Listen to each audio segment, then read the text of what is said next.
Milí priatelia, pozývam vás na pochod za život. Za taký život, kde sme si všetci rovní. A nie, že sú niektorí sú si rovní a niektorí sú si rovnejší.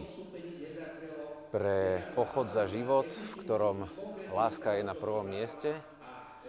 Pre pochod za taký život, kde akceptujeme, že sme v 21. storočí a že celá civilizácia sa už pohla k akceptácii viacerých fóriem spolunažívania. Pozývam vás na pochod za život, kde sa toleruje inakosť, kde sa toleruje, že nie sme všetci rovnakí a dokonca sa tešíme z toho, že môžeme jeden druhého inšpirovať a prispievať jeden k druhému k rozširovaniu obzorov.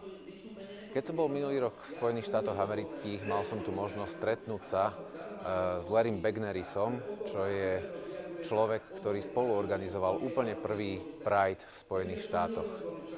A pozval som ho na náš Pride, bohužiaľ nemôže prísť, ale posiela vám tento pozdrav.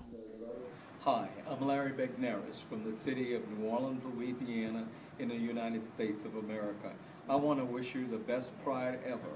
I was fortunate enough in your job in Houston, Texas, some years ago when I created the Pride Parade, a Pride Week, and was president of their GLBT Democratic Club.